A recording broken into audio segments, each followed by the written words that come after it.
Kokia jūsų pozicija dėl privalomo vaikų skiepijimo nuo sunkių užkrečiamųjų ligų? Pone Vaitkau, prašau, jūsų atsakymas. Skiepai yra nuostabus žmonijos išradimas, apsaugojęs iš tikrųjų daug gyvybių. Visas klausimas, kada, kam ir kodėl.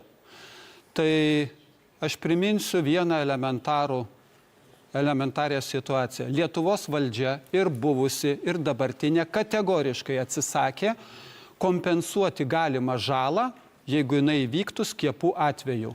Ir tokiu atveju žmogus skiepijasi ir pats prisijama visą atsakomybę iki mirties. Nes skiepai gali sukelti ir mirtį. Ir kai skiepai sukelia mirtį, mes galim mediciniškai patvirtinti, kad jie labai efektyvūs ir naudingi. Ir aš tą galiu skaičiais įrodyti. 100 000 gyventojų paskiepijom, 1 numirė, tai yra puikus ir geras rezultatas, tokie skiepai turi būti naudojami. Priverstiniam skiepijimui negalima leisti niekada, kad taip įvyktų. Ponas, tai prašau. Jūsų formuluotė buvo privalomas vaikų skiepijimas nuo mirtinų ligų. Hepatitas B gali būti mirtina liga.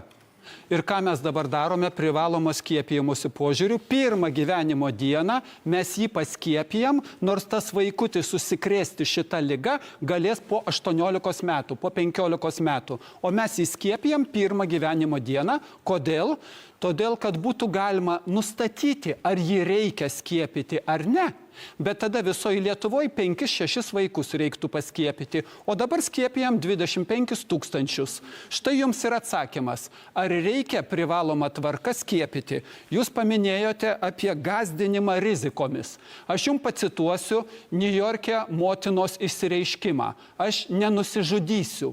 Bet aš visada jausiu kaltę, kad savo vaikui suleidau vakciną ir jisai iš ryto buvo negyvas. Ir mediciniškai patvirtinta, kad tai yra nuo skiepo. Jūs sakote, tai čia nereikia gąsdinti tokiais atvejais. Čia faktas, o ne gąsdinimas.